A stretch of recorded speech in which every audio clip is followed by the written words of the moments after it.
Labrīt no rīta, sveiciens no Rīgas. Tā kā šodien ir brīvdiena un diezgan laimīgi ir pavadīts 13. datums, piektdiena, kas skaitās tāds neīpaši pozitīvs datums, tā, ar humoru. Tāpēc es nolēmu izteikt šādas tādas pārdomas par tiem novērojumiem vai faktiem vai notikumiem, kuri pēdējā laikā ir bijuši un kurus es uzskatu par svarīgiem.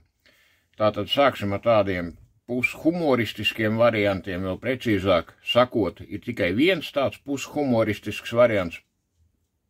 Es šeit vienā jaukā dienā šajā nedēļā devos no Strelnieku laukuma, no Rīgas domas puses, uz 11. novembra krastmalu, un es redzu sekojošu, kā saka, īsfilmu. Man pretīmi nāk tādā huhūtē, nosauksim tā, šo galvas segu, Bordāna kungs, un kaut kur aizšķāpoja uz, es nezinu, kaut kur uz Vecrīgas centru. Man tas tiešām ļoti izbrīnīja, pilnīgi atklāti, es pat apstājos, es tā domāju, sākumā domāju, tiešām tas ir viņš, pēc tam tā, uztaisīja skanējumu, jā, tas ir viņš, 100%. Un tiešām tas man tiešām ļoti, ļoti izbrīnīja, zinot, ka vairākās valstīs un no vairākiem cilvēkiem, vismaz tā runā Rīgas centrāla tirgu, konkrēti Zivju paviljona kreisajā pusē, kad Jānim Bordānam nav lemts šo pasauli atstāt bioloģiskas nāves ceļā. Tā ir sanācis par visu iepriekšējiem dzīvi, par iepriekšējiem grēkiem, par nodarījumiem visuma arhitekta priekšā, un tāpēc, kaut kā savādāks ir paredzēts viņam vai atvēlēts kaut kāds laiks līdz tam brīdim, kad šī pasaule tiks pamesta. Un izejot no tā, es uzskatu, ka viņš ir tiešām ļoti, ļoti drosmīgs, drošsirdīgs un varonīgs cilvēks. Vai otrs variants, ka tur ir problēmas ar galvu. Jo viņa vietā es vistuvāk Latvijai uz šobrīd atrastos kaut kur Argentīnas pampās, netuvāk. Tas tāds vienkārši vērojums ejot pa mūsu galvaspilsētas un konkrēti Vecrīgas sirdi. Kādus tik interesantus kadrus vēl nevar redzēt. Un tagad, ja pa nopietnu, un ir vairāk aspekti, kas ir ļoti nopietni. Dabīgi, ka pats nopietnākais ir Hamas teroristu uzbrukums Izrēlai Gazas sektorā. Tur tas ir, teiksim tā, vissvarīgākais notikums ne tikai šogad,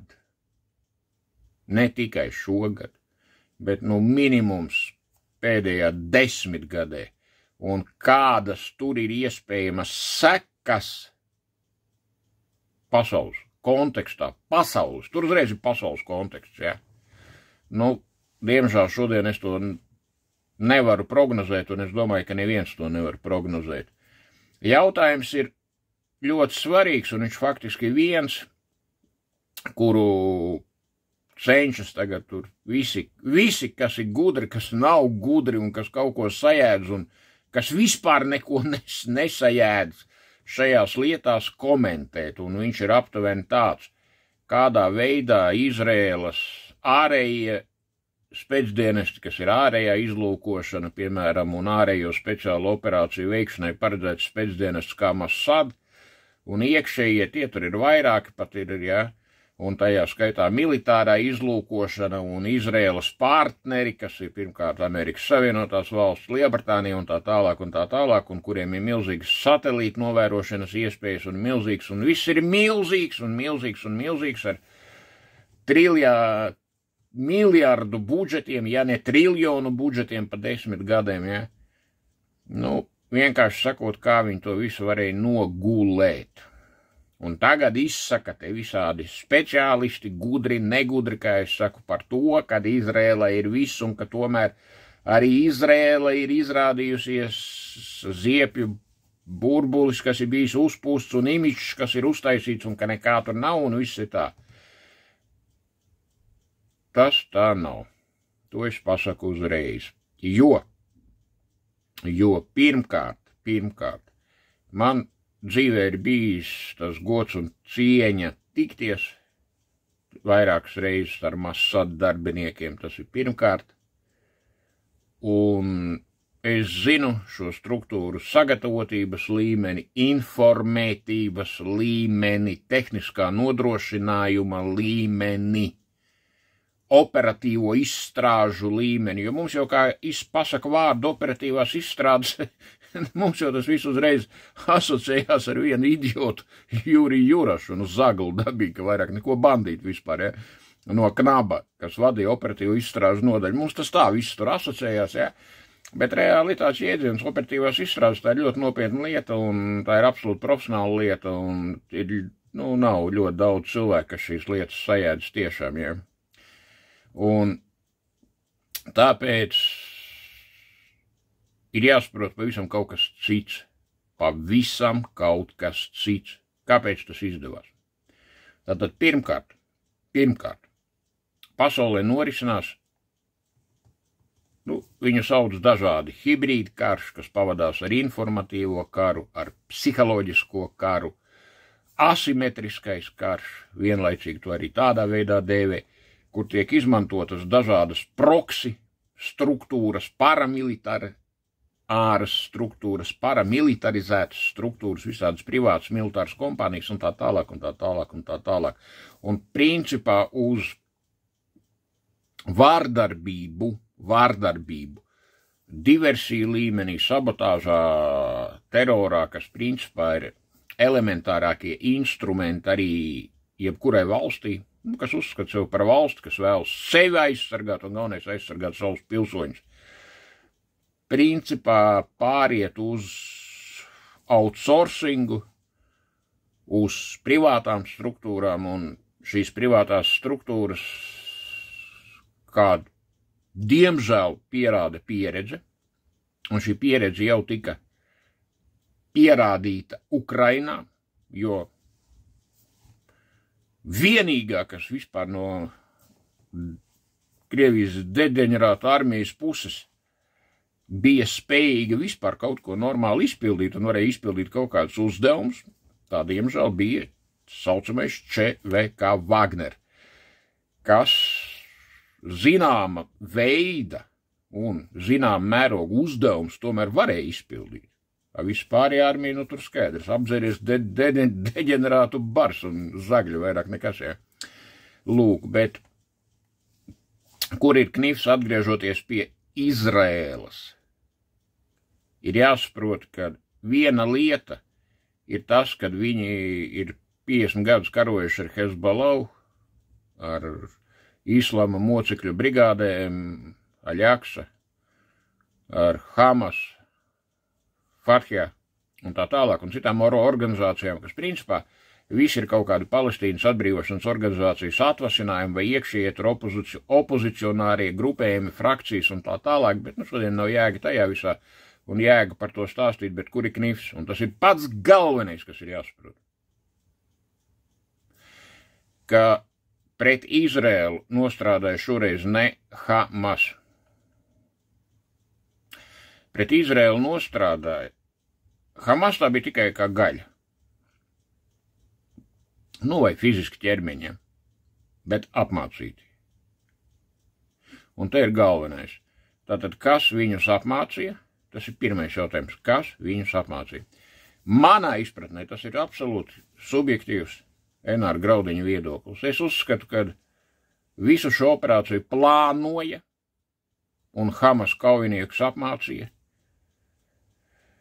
Irānas Islama Republikas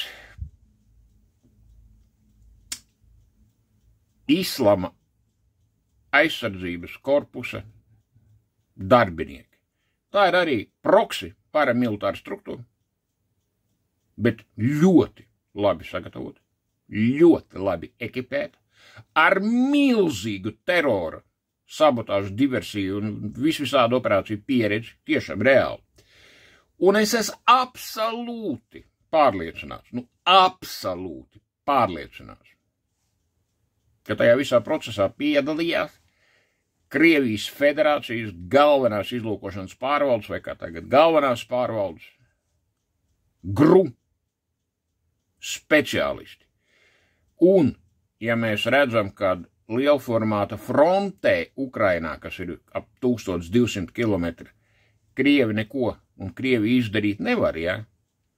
Tad atsevišķas operācijas, jeb tā saucamās lokālās punktveida operācijas,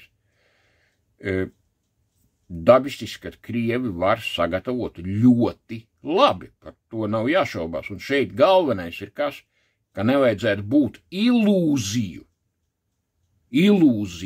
ka Krievijā pilnīgi visi dumi, pilnīgi visi nodzēruši pēdējās smadzenes, un tā tālāk.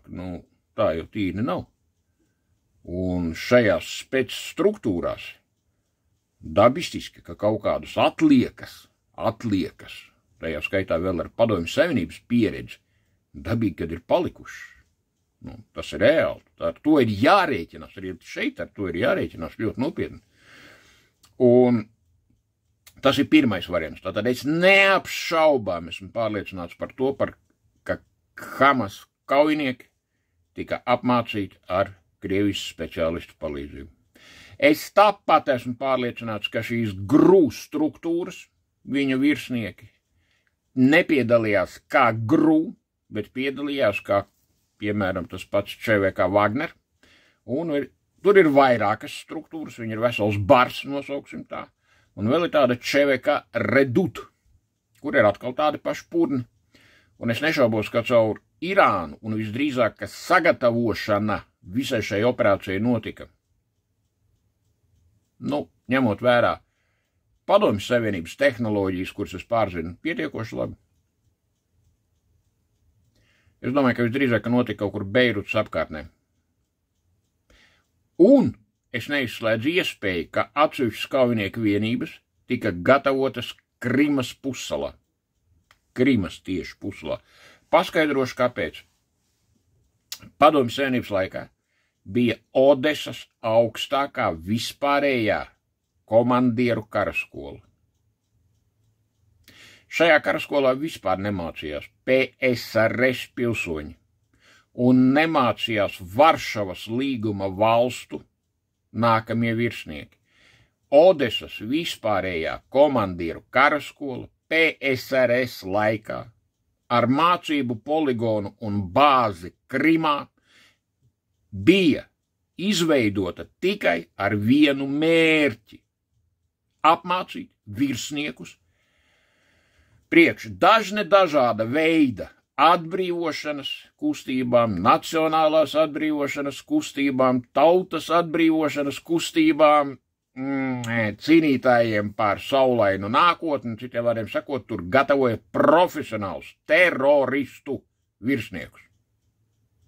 Tātad ļoti daudzi nezin, es pieļauju iespēju Latvijā, bet Palestīnas atbrīvošanas organizācijas militāro struktūru virsnieku, tur ir virsnieki ar augstākām militārām izglītībām, šobrīd pilnīgi oficiāli gatavo Novosibirskas augstākā vispārējo komandieru skolu.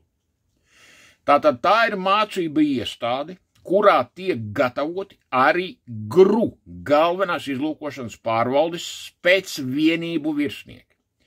Jo šādas karaskolas ir uz vienas rokas pirkstiem saskaitāms. Viena daļa nāk ārā no visiem sen zināmās Rjazaņas, desanta komandiera augstākās karaskolas, bet tomēr lielākā daļa, un it īpaši to austrumu teroristu vajadzībām, virsnieki tiek pilnīgi legāli, pilnīgi oficiāli apmācīti Krievijā, tur ir 5 gadi, starp citu jāmācās, Novosibirskā. Tā tas ir reāli.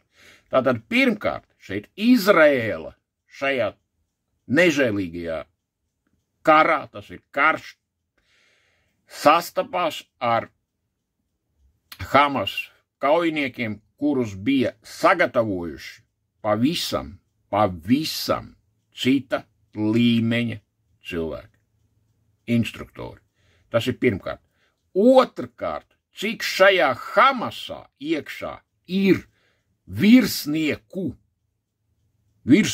ar augstākām karaskolām un akadēmijām, kuri ir beiguši šīs mācību iestādes Krievijas federācijā, nu to tak viens dievs zina. Tas ir vēl viens aspekts. Un nākamais un būtiskākais aspekts, kad attiecībā pret Izraēlu pirmo reizi, es domāju, ka pat daudziem 10 gadiem, tika pielietoti pašas pēdējās paudzes radioelektroniskās cīņas līdzekļi. Tādus, tas ir tas, kas bloķē jebkuru un jebkā. Varēja piegādāt Hamasam tikai un vienīgi Krievijas federācija. Nākamais, trešais. Kā ziņo un kādas ir ziņas rietumu presē, es nezinu, kāpēc pie mums par to neviens neko neraksta. Ir informācija par to, ka Krievijas hakeru grupējumi ir uzlauzuši Izraēlas šīta žoga vai, viss, kas tas ir ar robežu, ja, ar Gazas sektoru, datorsistēmas. Jo tur, piemēram, kā es to saprotu, ļoti daudz signalizācijas iekārtas, dažāda veida, tajā skaitā automātiskās ložmetēja ligzdas un tā tālāk vienkārši nenostrādāja. Tāpēc, ka bija bloķēta vispār visa programmatūra. Viņa bija izslēgta vispār, izsist ārā sekundes laikā. Un tāpēc ir tāds rezultāts, kāds viņš ir. Jo šoreiz ir pilnīgi citi faktori. Un es absolūti nešaubos par to, ka šis Gazas sektors tiks likvidēts. Gan ar Cahal palīdzību, tā ir Izraels aizsardzības armija, Cahal, gan ar Izraels spēcdienestu līdzdalību. Es par to nešaubos vispār, man pilnīgi nekāda šaubu nav. Un šis Gazas sektors vispār izbeigs savu eksistenci. Ar visiem, kas tur ir iekšā. Tie tur pusi kaut kur laidīsies, viena daļa un liela daļa aizies pie visuma arhitektoru, taisnā ceļā arhitekta, uzbrauks augšā. Un tas ir pilnīgi normāli šajā situācijā. Bet tas maksās arī izrēliešu dzīvības. Tāda ir, diemžēl, situācija. Es nezinu, kas pēc tā visa, tur tiks saņemti gūstā viens bars, tak 100% tiks atrasti dokumenti, tiks 100% tiks atrasti kompjuteri, cietie diski, ne jau visu būs iznīcinājuši un tā tālāk, ja? Un es domāju, ka tur parādīsies visa šī informācija par Krievijas. Es par Irānu vispār nerunāju, tas tāpat skaidrs, bet par Krievijas dalību šajā civiliedzīvotāju slaktiņā reāli Izraels teritorijā. Un es domāju, ka tas krasi var mainīt gan Izraēlas Krievijas attiecības, gan pasaules Krievijas attiecības, gan pats galvenais iekšpolitisko situāciju Krievijā. Es domāju, ka tas ļoti var mainīt. Ļoti. Un ar to, pirmkārt neaizmirsīsim vispār, kad Izraēla aptuveni 1/3 daļa ir cilvēki, kurus pie mums Latvijā dēvē par krievu valodīgiem, vai citiem vārdiem sakot, tie ir tie, kas tur saucās, kas ir izgājēji no bijušās Padomju Savienības. Jo ir bijušas vairākas ālijas, ja ālī tā ir izbraukšana, ierašanās tēvu zemē, senču zemē, ja. Un visas šīs ālijas ir gājušas, minimums 1/3 daļa no Padomju Savienības. Tajā skaitā arī no Rīgas, no Latvijas. Ļoti daudz ir izbraukuši uz Izraelu.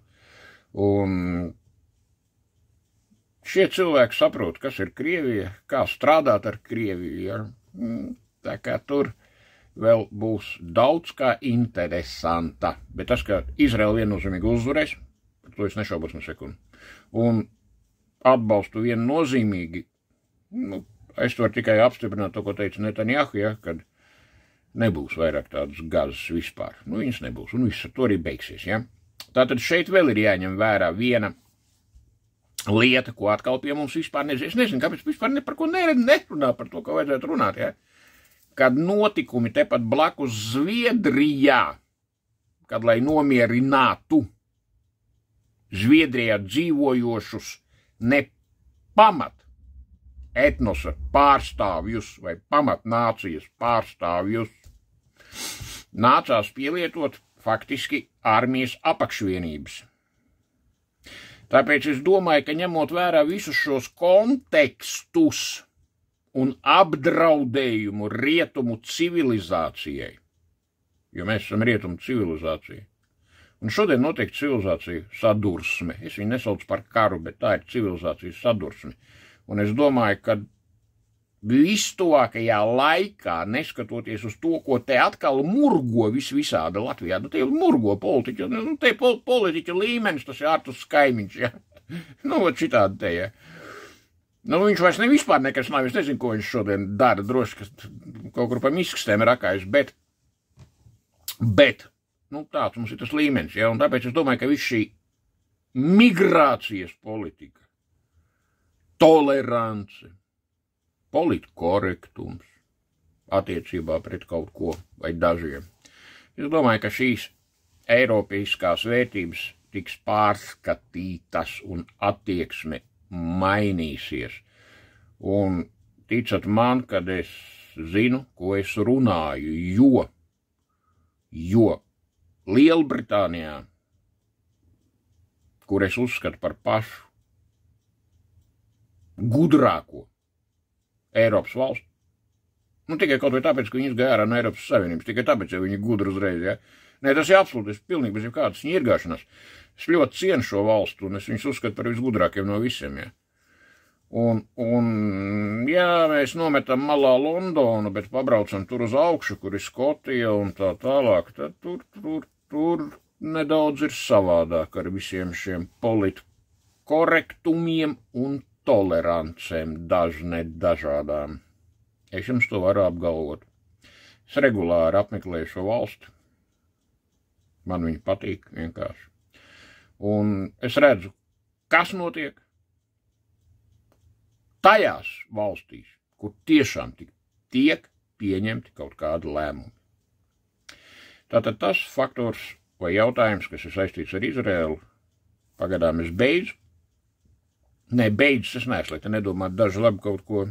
Mums tā publika paliek ļoti samaitāta, jo es te lasu Alda Gobzema purvā, un tā jau tur, zin kā, tur ir kā ir mums ar tām elitēm. Velns viņš zin, ko viņi var padomāt, ko es te varu beigt, ja?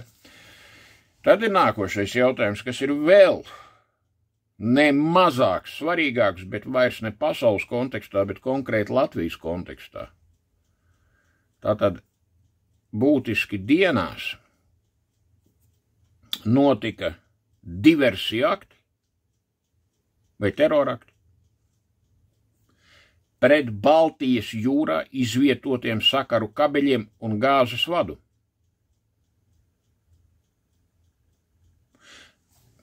Starp Igauniju un Somiju. Baltijas jūrā. Līdz Igaunijai mums jābrauc ir no Rīgas 1,5 stundu. Līdz Helsinkiem un visiem pāriem arī es domāju, ka man te nevienam nav jāskaidrot, cik ir jābrauc un cik tas viss ir tuvu. Tātad atkal mans viedoklis, es 100% esmu pārliecināts, ka to ir izdarījis Krievijas federācija. Viennozīmīgi, tas ir tur vispār bez variantiem. Atkal galvenā izlūkošanas pārvalde. Tie paši čaļi tikai, šitie citi čaļi, kas specializējas par diversiju un sabotāžas veikšanu kritiskas infrastruktūras objektos, ūdenī, jūrās un okeānos. Tāda tur ir vesels bars, vesels zemūdens, ir speciāls visādas zemūdens, tur es varētu atkal stunājums skaidrot visādas zemūdens līdē vienības, un kas tik tur nav, un tas viss tiek maskēts. Zem tīrzniecības kuģiem, zem dažādiem zinātniskās izpētes kuģiem, kas pēta, piemēram, jūras faunu, floru un velns, viņi zina, ko tur vēl pēta. Viņi visu kaut ko pēta, bet laika pa laikam kaut ko uzlaiž gaisā, ja? Tāpēc es nezinu, kādai šai vajadzētu būt atbildēji, jo tas viens variants ir tāds, ka tas ir brīdinājums, nevis brīdinājums, bet ka tā ir tāda tā kā atbilde uz to, ka Somija iestājās Ziemeļatlantijas valstu organizācijā, ja? Es domāju, ka ņemot vērā filozofiju, kura šodien valda pasaulē, un tā ir filozofija, kad principā atzīst tikai spēku un vairāk vispār neko. Un kuram ir spēks, tur viss ir kārtībā, un kuram nav spēka, tie vienkārši, ja. Tāpēc es domāju, ka vajadzētu būt kaut kam ļoti adekvātam, jo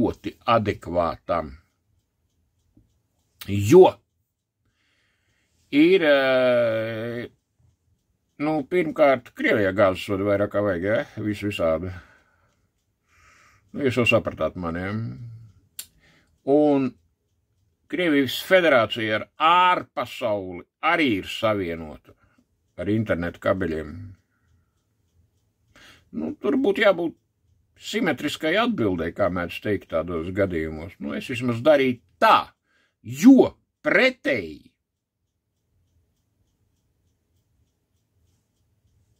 tiks parādīts vājums. Ja tu izrādi vājumu, tad šodienas pasaulē tevi nogalina tas, kuram ir spēks. Tāda aritmētika. Vairāk, diemžēl, neko es tādu sakarīgi pateikt nevaru, bet šos jautājumus es gribēju līdz jums, kas kaut ko klausās, skatās, dzird mani, skatās tur vai spļauj uz mani tagad ekrānā, kur redz, novadīt, jo es to uzskatu par ļoti, ļoti nopietnu situāciju ar ļoti, ļoti nopietniem situācijas jautājumiem. Un te kontekstā ir vēl viens aspekts, ko parādīja Gaza un ko parādīja kibuci. Kibucis īstenībā tas ir padomju laika kolhos, pa lielam, kas vispār atcerās šo vārdu, ja? Bet tikai, dabīgi, kad normāli organizēts, ne jau tā, kā tas bija kādreiz pie mums, ja. Tātad tur lūk ir tāda, ir visos kibucos, kas ir bijuši pierobežā Gazas sektorā,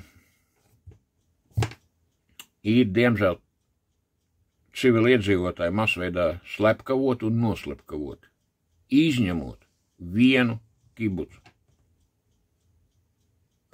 kur viņiem tur ir iekšējais sadalījums, un katrā kibucā ir cilvēks, kas atbild par drošību. Tā ir Izraels specifika. Un tur par drošību ir atbildējusi 25 gadus veca sieviete, kurai tikko palika 25 gadi. 25 gadi. Skuķis, ja? Bet tas ir Izraels skuķis, un tie ir cits skuķi, ja? Un tad, kad tuvojās Hamas kaujinieki, precīzi 25 cilvēki, tieši tā kā viņai dzimšanas dienā, viņa sekundes laikā saprata, kas notiek. Un pats galvenais, ka viņa saprata, kādas var būt sekas. Un sekundes laikā viņa noorganizēja visa šī kibuca aizsardzība, kā atbildīgā par drošību. Un tas ir reāls fakts. Un gala rezultātā pie galvenā ceļa, pa kuru iebrauc kibucā, palika 25 līķi. Neviens nekur neaizliedās, neviens nekur neiebruka, un vēl jau vairāk neviens neko neizdarīja, bet vienkārši palika 25 līķi. Viss. Tātad te ir jautājums par to,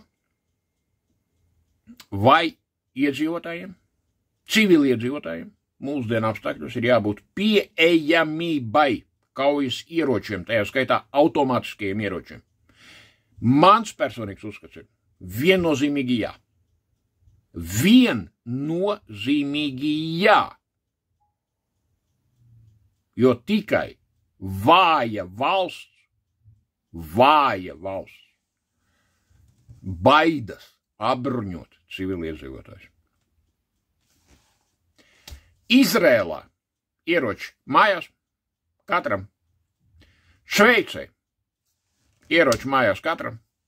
Nu, par Ameriku tas ir vispār. Tas ir atsevišķs stāsts, jo Amerikā ir ieroču daudz vairāk nekā iedzīvotāju skaits.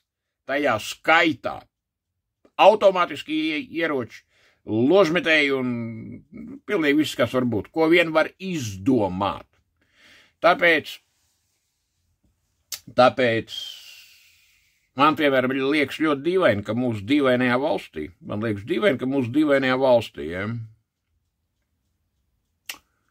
Piemēram, man ir bijis personīgais ierocis, konkrēti revolvers Magnum 357, bet, kad man beidzās atļaujas termiņš, kaut kādi 5 gadi, vairākas reizes viņu pagarināja, un kad Intulmana noziedzīgais grupējums sāk pret mani fabricēt kriminālu procesu, es nodevu šo ieroci valsts policijā, tie tur viņu sekmīgi kaut kur pārdevu tālāk, droši, ka naudu nodzēra, ja? Nu, jā, tāds viss notiek. Gaujas ielā, un es esmu šobrīd neapbruņots šajā valstī. Un es neuzskatu, ka tas ir pareizi. Es absolūti neuzskatu, ka tas ir pareizi. Jo loģiski būtu tā, ka es esmu virsnieks ar pabeigtu augstāko karaskolu.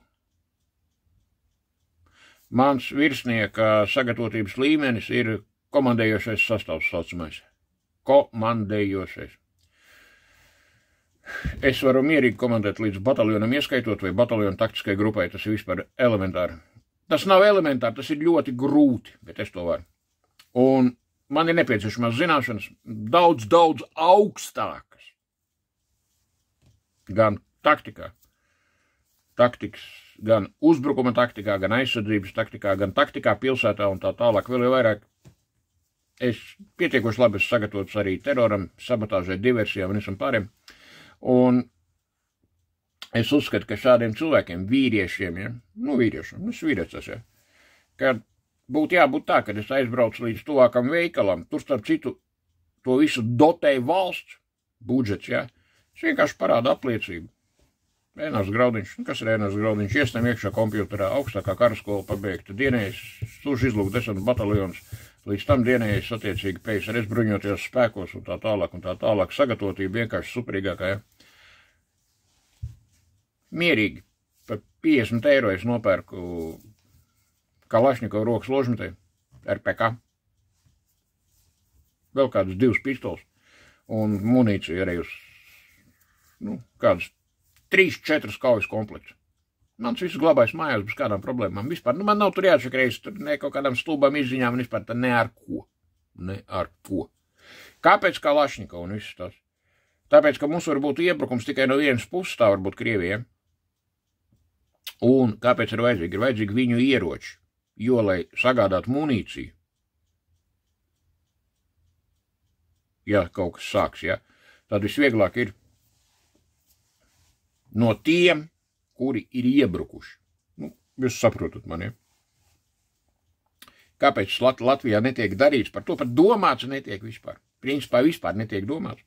Tā kā, dzīve tāda ir, kāda ir, ja. Jo, ja šeit katrs būs apbruņots, un katrs varēs šaut,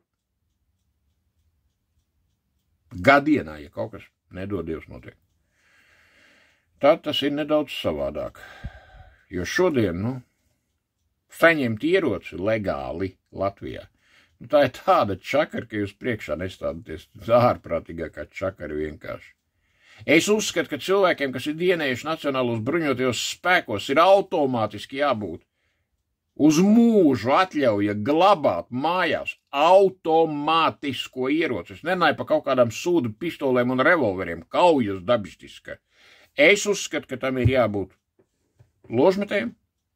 Es uzskatu paralēli, ka tā var būt snaipera šauteņi. Tas ir dabistiski. Un, ja šāda ir rezerve, Un ne caur kaut kādām tur zemesardzēm arī vēl, ka tur obligāti tagad jābūt zemesardzē, un tad tur atkal, tur velns viņi zina, kur tur var glabāt kaut ko, nevar glabāt, un tur viss, saprotiet. Valsts, kas ir spēcīga, viņa uztic saviem pilsoņiem. Viņi ne tikai uztic, spēcīgā valstī, kur ir spēcīga valsts vara un normāli organizēta valsts. Tās pilsoņi visi ir apbruņoti. Tas ir viennozīmīgs variants. Es par pamatu ņemu Amerikas Savienotās valsts. Man neiedomājami patīk, kāda sistēma ir Amerikas Savienotajās valstīs ieroču iegādei, glabāšanai un pielietošanai. Ir taču no kā pamācīties. Nu, nevajag tak mums izdomāt kaut ko. Man vectēvs bija aizsargs Latvijas laikā, Pirmās republikas laikā.